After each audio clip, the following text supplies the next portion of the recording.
Hi friends, ఎలా ఉన్నారు? అందరూ బాగున్నారా? ఈరోజు ఒక చిన్న లెసన్ కొన్ని స్ట్రాంగ్గా వాడదాం. ఏమి ఈ రోజున వచ్చినటువంటి తీర్పు, అది మతం మారితే దళితుల హోదా పోతుంది, ఆ ఎస్సీ హోదా పోతుంది, వచ్చే బెనిఫిట్స్ పోతాయి అనేటువంటి తీర్పునా? అయితే ఈ తీర్పు రావటానికి గల ప్రధానమైన కారణం ఎవడు? ఇది మనం ఆలోచించాలి. ఎందుకంటే ఇప్పటి వరకు న్యాయమూర్తి తప్పు చేశాడు, నేను కూడా అదే చెప్పాను. కొంతమంది మా ఫ్రెండ్స్తో మాట్లాడినప్పుడు ఇది న్యాయమూర్తి తప్పు. ఎందుకంటే సమాజంలో అసమానతలు ఉన్నాయి, సమాజంలో అనేకమైనటువంటి జాతుల మధ్య ఒక జాతికి ఇంకో జాతికి పట్టట్లేదు, ఇవి తనుకోండి. కానీ భారత రాజ్యాంగం అంటే ప్రజాస్వామ్య వ్యవస్థ చేసినటువంటి ప్రధానమైన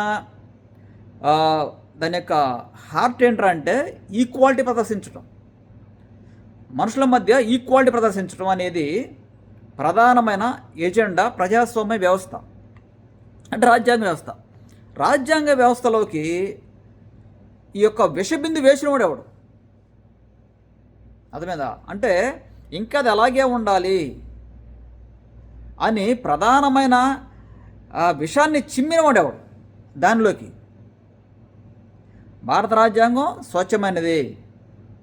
ఎందుకన్నానంటే అది ఇతర దేశాల్లో ఎలాగైతే ఉందో ఇక్కడ కూడా అలాగే ఉంది. ఏమి ఇండియా నుంచి వెళ్ళిన వాడు చక్కగా బతుకుతున్నాడు, అదే ప్రజాస్వామ్య వ్యవస్థల కింద. అమెరికాలో బతుకుతున్నారు, చక్కగా బతుకుతున్నారు, అక్కడ ఎటువంటి గొడవలు లేవు, లా అండ్ ఆర్డర్ అందరినీ ఈక్వల్ చేసి పడేసింది. ఆస్ట్రేలియా అయినా సరే, యూరోప్ అయినా సరే. ఇక్కడ ప్రాబ్లం ఏంటంటే ఇండియాలో ఇంత దారుణాతి దారుణంగా ఒక మనిషి బ్రతకడానికి కారణమైన ఎవడు చేశాడు? ఆ విషయాన్ని చిమ్మినోడు ఎవడు అనేది మనం కొంచెం ఆలోచించుకుంటే మీకు అది చూపిస్తాను. వాడు లాయరు. ఆ విషబిందువు వేసిన వాడు ఎవడు? లాయరు. ఆ విషబిందువుతో పాటుగా ఆ లాయర్తో పాటుగా వాడు చేసిన ఏంటంటే ఇంకా స్కాలర్. వాడొక స్కాలర్. ఆ స్కాలరు ప్లస్ వాడు స్క్రైబ్స్, వాడు ఇంకా రాస్తాడు, అంటే ఆర్టికల్స్ కూడా రాస్తాడు. వాడు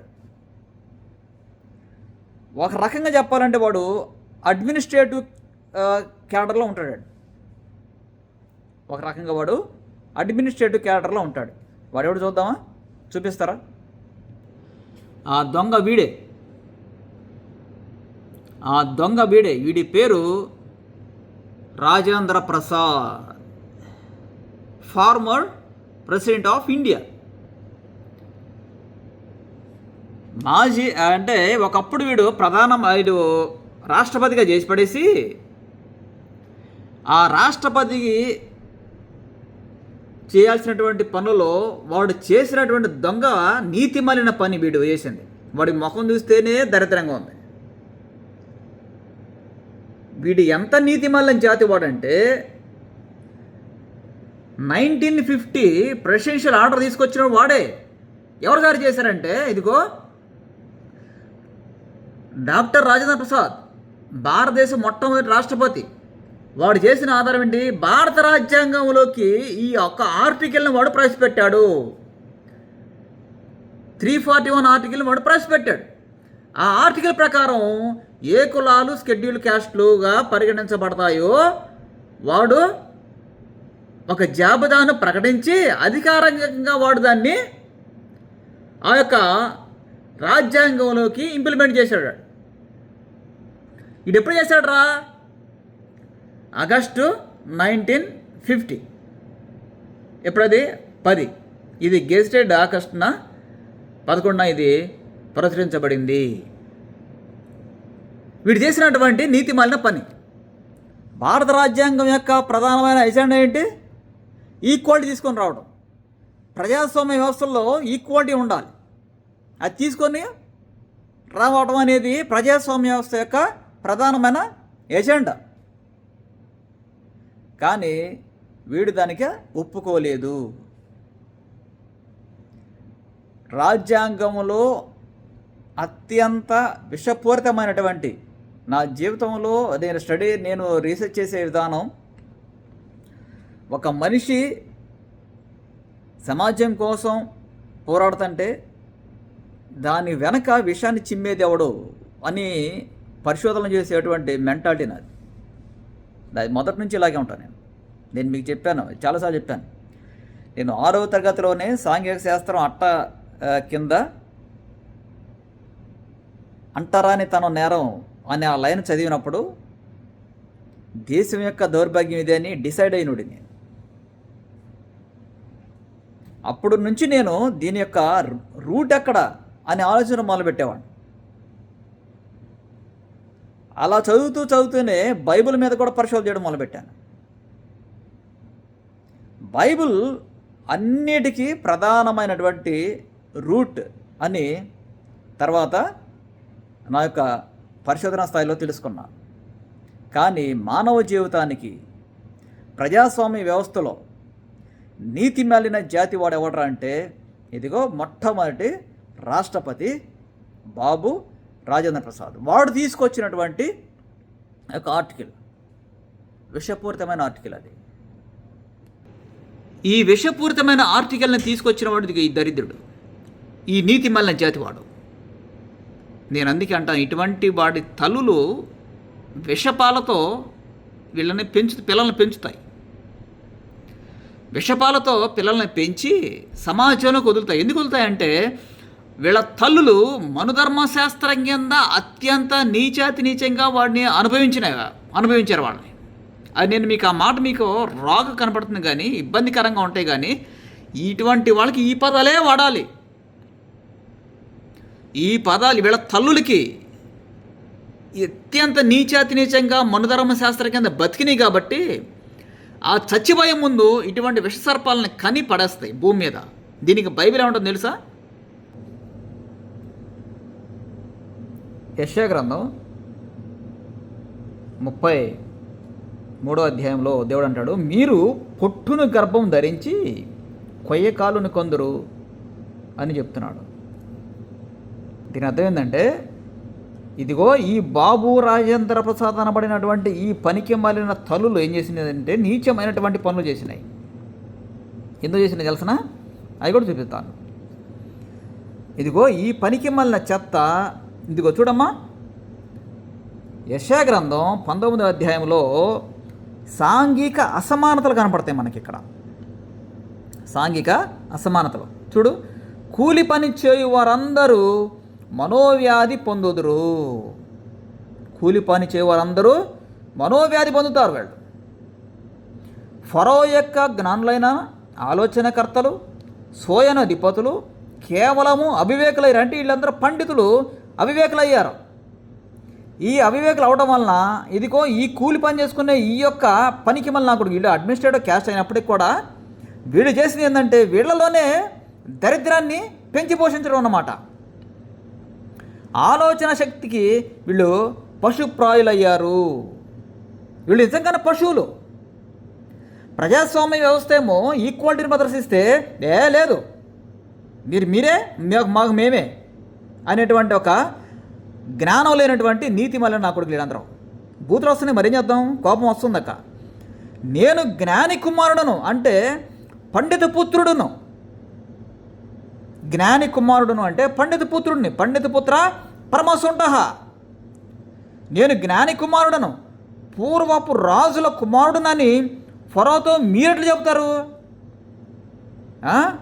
ఇప్పుడు చెప్పుకున్న వాళ్ళందరూ అదే కదా.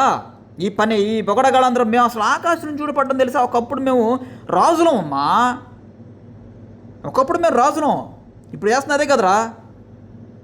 ఆంధ్ర రాష్ట్రంలో దరిద్రం ఒకడు ఉన్నాడు కదా, వాడికి మాట్లాడడం కూడా రాదు, దొంగవాడు.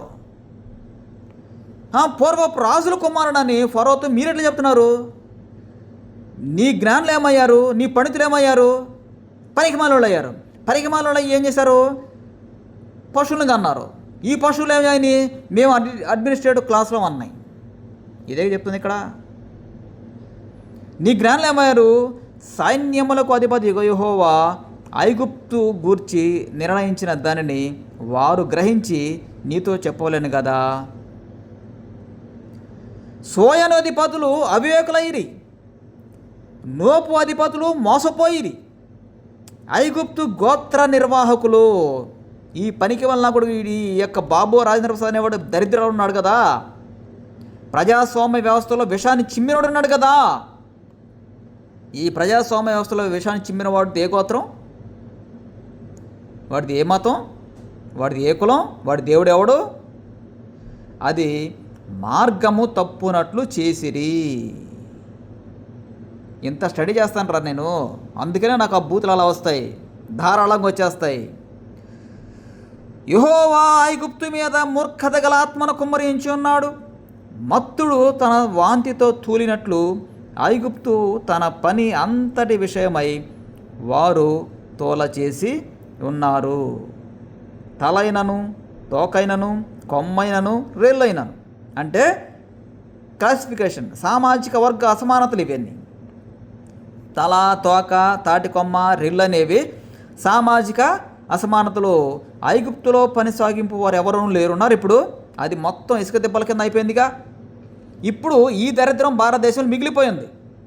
భారతదేశంలో మిగిలిపోయిన ఈ దరిద్రాన్ని ప్రజాస్వామ్య వ్యవస్థలతో దాన్ని రూపుమాపాలరు అనుకుంటే లేదు లేదు లేదు లేదు, మేమే మీకు మీరే చేసినవాడు ఎవడాడు? ఆ నీతి మళ్ళీ జాతి వాడేవాడు? వాడి తల్లి ఏమైంది? అదే వాడి తల్లి నీతి మలిని వేయటం వలన ఇదిగో ఇటువంటి సంతానాన్ని కనేసింది. అది వీళ్ళ బ్రతుకు. ఆడవాళ్ళకి మిడిల్ ఈస్ట్ కంట్రీలో ఉన్న ఏ ఒక్క ఆడదానికి అది ఎంత పెద్ద గోత్రమైనా తక్కువ గోత్రమైనా ఎవడైనా సరే ఆ ఇళ్లలో ఆడదానికి మాట్లాడే హక్కు లేదు. హిందూ అని పెద్ద బొగడాగడ పెద్ద పత్తితులు ఎవరికి లేదు అక్కడ. ఈ పతివేతనాలు దొంగలు.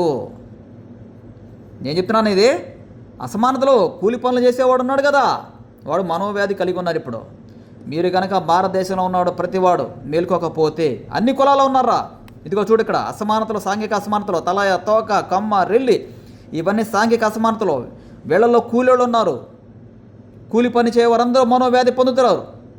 మీరు మీ నాయకుల మాటలు కనుక విని మీరు వాడి కింద బానిసల్లాగా బతికితే మీ బ్రతుకులు, మీ బిడ్డల బ్రతుకులు ఎప్పటికీ బాగుపడవు. ఎప్పటికీ మీ బ్రతుకులు బాగుపడవు. ఇంకా ఏ విధంగానూ బాగుపడవు. నా మాట ఏమి బైబిల్ చదవండి, మళ్ళీ మార్చవచ్చు. వాడు ఆఫ్టర్ ఆల్ 1950లో అది వాడంతా వాడి బ్రతుకి అంతా రాజేంద్ర ప్రసాద్ అనేవాడు. వాడికి అంత రెస్పెక్ట్ ఇవ్వాల్సిన అవసరం ఏంది? వాడికి అంత రెస్పెక్ట్ ఇవ్వాల్సిన అవసరం లేదు. కుమ్మి పడేయండి. ఏ లాంగ్వేజ్, బైబిల్లో ఉన్న లాంగ్వేజ్, బూతులు ఉంది అందుకే. బైబిల్లో బూతులు ఉన్నది అందుకే. ఇటువంటి వాళ్ళ కోసమే ప్రజాస్వామ్యాన్ని అస్తవ్యస్తంగా చేయడానికి కారణమైంది ఎవడో బ్రాహ్మడా. వాడు దేవుందర పాపం. వాడు లెగిస్తే ఏదో దేవుడికంటూ అక్కడ పోయి అంటుకుపోయేవాడు. కొంతమంది ఉంటారు దరిద్రులు, వాళ్ళతో సంగతి తర్వాత మాట్లాడదాం. చాలామంది బ్రాహ్మణులు పేదోళ్ళు రా పాపం, వాళ్ళు ఏమనమాకండ్రా. వాళ్ళ మీద వాళ్ళు కాదు మీరు ఏడవలసింది. చదువుకున్న మీరు ఆలోచన సరిగా చేయాలి. వాళ్ళ మీద పడితే ఏముంది? పోనీ నీ దగ్గర ఉంది కదా పెద్ద తోపు కలిగినటువంటి జ్ఞానం ఉంది కదా, ఏమైంది? ఇప్పుడు చేసుకో, మార్చు వాడిది. ఒక్కలా ఎలా మారుస్తావు? ఒకే ఒక పేరా తీసి పక్కన పెట్టండి. వాడు ఒక పేరా ఇచ్చాడు రా, రాజేంద్ర ప్రసాద్ అనేవాడు ఒక పేరా ఇచ్చాడు. ఆ పేరాని తీసి పక్కన పడండి, డిలీట్ చేసాడు దాన్ని, సింపుల్ చేసిపోయాడు. వాడు ఏమైనా ఊడిపడ్డా? రాజేంద్ర ప్రసాద్ అనేవాడు నేను ఊడిపడలేదండి.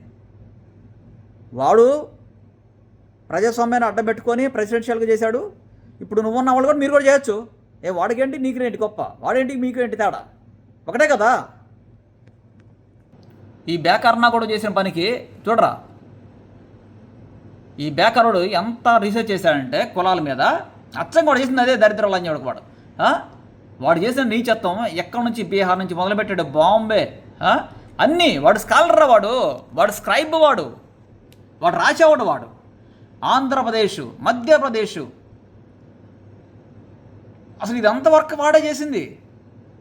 మెడ్రాస్ వర్క్ మొత్తం ఏ జాతులు ఎక్కడెక్కడ ఉన్నాయి మొత్తాన్ని రాసినోడు ఈడే. వీడు ఒక స్కాలర్ కాబట్టి ఏమైంది, చెల్లింది ఆడికి. సో ఇది మొత్తం ఇంప్లిమెంట్ చేయాలంటే వీడు తప్పనిసరిగా ఎక్కడికి వెళ్ళాలి? ప్రెసిడెన్షియల్ ఏరియాలోకి వెళ్ళిపోవాలి. ప్రెసిడెంట్గా కూర్చుంటేనే వీడు అనుకున్నది నెరవేరుతుంది. వీడు అనుకున్న ఎజెండా నెరవేరుతుంది. వెస్ట్ బెంగాల్ అన్ని దేశంలో ఉన్న రాష్ట్రాల మొత్తాన్ని సర్వనాశనం చేసాడు వీడు. వీడొక దొంగ, నయవంచకుడు వాడు. బ్రాహ్మణులు కాదు, మీరు వాళ్ళని తిట్టొద్దు, ఒప్పుకోను నేను. మొత్తం రీసెర్చ్ వర్క్ చేసింది, మొత్తం రీసెర్చ్ చేసింది. ఇదిగో వీడు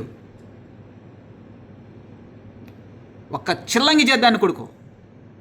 బతికుంటా నాకుండా చెప్పుతో కొట్టాల్సి వీడిని. ఈ రోజుల్లో కానీ వీడు బతికుంటే వీడు చెప్పుతో కొడతా నేను. ఒక్క చిల్లంగి దాని కొడుకు వీడు. ఫార్మర్ ఇదే కదా చేసింది. భారత రాజ్యాంగంలో ఆర్టికల్ 341 ప్రవేశపెట్టాడు వీడు. అసలు దొంగ వీడు. ఇదిగో ఈ ఆర్డర్లో కీలక విషయం ఏంటంటే 1950 ఆర్డర్లో పారా 3 ప్రకారం హిందూ మతం కాకుండా ఇతర మతాన్ని అనుసరించే వ్యక్తి షెడ్యూల్డ్ క్యాస్ట్గా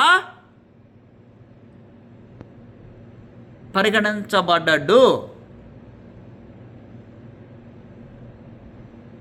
అర్థమైందా? హిందూ మతం కాకుండా. కాబట్టి వీడు చేసింది అత్యంత ఇదిగో ఈ ఆర్డర్ వాళ్ళే దళిత క్రైస్తవులు, దళిత ముస్లింలు. ఇంతవరకు తెలిసి వచ్చింది నాన్న మిక్క. ఇది ఈ పనికి మాలిన చెత్త చేయటం వల్ల ఇదిగో ఇంత నీచత్వం జరిగింది.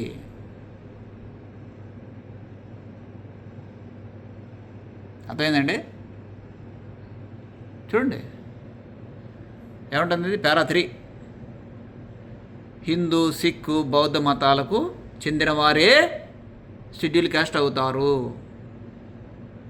హిందూ, సిక్కు, బౌద్ధ మతాలకు చెందిన వారే షెడ్యూల్ క్యాస్ట్ అవుతారు.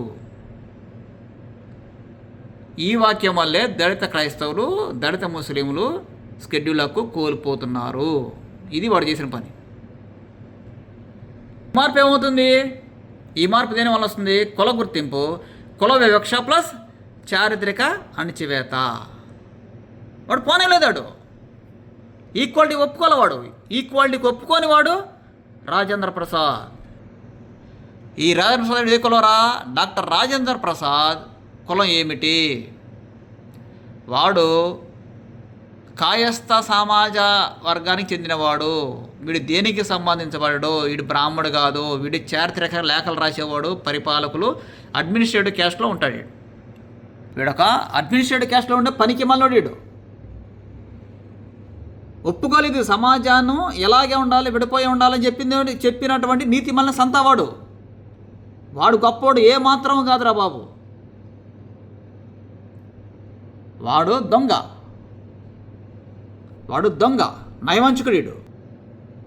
కాయాస్తులు ఎవరంట? రాజుల దగ్గర లేఖలు రాసేవాడు, అధికారులు, అడ్మినిస్ట్రేటర్స్, రాజ్యపాలనలో కీలక పాత్రలు. ఈక్వాలిటీ కోసం పరితపించిన వ్యక్తి ఈయన ఎవరో తెలుసా? ఏ క్యాస్ట్ తెలుసా? వాడు ఎడగొట్టే క్యాస్ట్ ఏదో తెలుసా నీకు? చూపిస్తారా? చమర్. ఆయన చమర్ వర్గానికి చెందినవాడు. చర్మకారులకు చెందినవాడు. దళితుడయ్యాడు. ఈయన ఇచ్చినటువంటి రాజ్యాంగమే వాడికి ఇష్టం లేదు. రాజేంద్ర ప్రసాద్ అనేవాడికి ఇష్టం లేదు. అందుకనే ఈ మొత్తాన్ని విడగొట్టి ఒక చమ్మర్ వంశస్థుడు రాజ్యాంగాలు ఇస్తే సమాజం పాటించాలా? దాన్ని మేము ఒప్పుకోవాలా?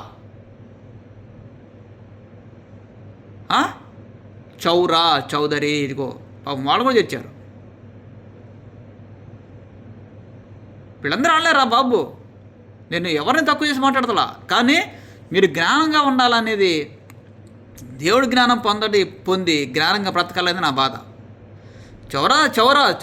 చౌదరి వీళ్ళందరూ వాళ్ళే పాపం. వాళ్ళేమో తెలియక ఏదో గొప్పగా ఫీల్ అవుతున్నారు, కానీ ఎంత అనుభవించాము ఏందనేది ఎవడికి అర్థం కావట్లేదు. సామాజిక స్పృహ, దేవుని మహాకృపను బట్టి ఈ క్యాస్ట్ అనేది నా మీద రుద్దలేదు ఎవడు, నా మీద అసలు ఏ విధంగానూ లేదు, చాలా ప్రశాంతంగా ఉన్నాను. కాబట్టి నేను ఇంత ఓపెన్గా ఉండగలుగుతున్నాను. ఈ సమాజం ఎందుకు ఎట్లా బతికేస్తుంది, ఎందుకు ఇలాగ ఏ కారణం చేత ఇది విడిపోయింది అనేది ఆ ఒక్కదానికోసం నేను ఆలోచించి ఇంత వర్క్ చేయాల్సి వచ్చింది. ఒక చెమ్మర్ల రాజ్యాంగం అనేది, దళిత రాజ్యాంగం. ఆ దళిత రాజ్యాంగం కింద బ్రతకటం రాజేంద్ర ప్రసాద్ అనేవాడికి ఇష్టం లేదు. అందుకే వాడు అక్కడికి వెళ్ళిపోయాడు. ఎక్కడికి వెళ్ళాడు? రాష్ట్రపతిలోకి వెళ్ళిపోయి రాష్ట్రపతి పోస్టులోకి వెళ్ళి రాష్ట్రపతి పోస్టుని తీసుకొని వాడు చేసిన రీసెర్చ్ని వాడు ఇంప్లిమెంట్ చేశాడు. భారత రాజ్యాంగంలోకి ఆర్టికల్ రూపంలోకి వాడు ఇంటిగ్రేట్ చేశాడు దాన్ని. అది అంత విషవృక్షం అది. ఇప్పుడు ఎవరు నిరుతున్నారు? అందరు పాపం రాజేంద్ర ఈయన నిరుతున్నారుగా, అందరూ అంబేద్కర్ నిరుతున్నారుగా. అసలు ఏమన్నా మెదడుందా చదువుకునేవాడికి? ఇప్పుడు తప్పు ఎవడిది? ఆ విషయాన్ని పెంచడం ఎవడో, ఆ విషయాన్ని ఆ వృక్షంగా ఆ సీడ్ వేసినవాడు ఎవడో. ఇప్పుడు ఆ సీడు ప్రపంచ దేశాల మొత్తానికి వెళ్ళిపోయింది. మేము అగ్రవడం అంటూ బయలుదేరారు. కూకటి వేళతో సహా పగిలించేయాలి. అమెరికాలో మళ్ళీ ఆ సీడ్ అక్కడ ఉంది. ఈ బాబు రాజేంద్ర ప్రసాద్ చేసిన నీతి మళ్ళిన పనుల వల్ల ఈ సమాజం పిచ్చి వాళ్ళగా తయారైపోయింది. తిట్టైనా సరే, బూతులు మాట్లాడైనా సరే సమాజాన్ని సరిచేయాల్సిన బాధ్యత బైబిల్ ద్వారా ఉంది ప్రతి క్రైస్తవుడు. అందుకే నేను చెప్తున్నానంటే, క్రైస్తవుడికి పిలిపించేది ఏంటంటే, మీరు యాజకులుగా మీరు నా పేర్లు నమోదు చేసుకోండి. పాస్టర్ కాదు, తీసి పక్కన పెడేది రోత పదం. నాకు అసలు ఆ పదం అంటే నాకు చిరాకు. అది నాకు బాగా ఇష్టమైన పదం మొదటి నుంచి, ఫ్రమ్ ది బిగినింగ్. నేను చిన్నప్పటి నుంచి బాగా ఇష్టమైన పదం నాకు యాజకుడు అంటే నాకు చాలా ఇష్టమైన పదం. అది ఎందుకో తెలియదు, కావాలని కూడా చెప్పట్లేదు నేను. యాజక ధర్మం వృత్తి అది. సమాజం కోసమే పోరాడాలి, ఇంకా మరి దేనికోసం కాదు. Thank you very much.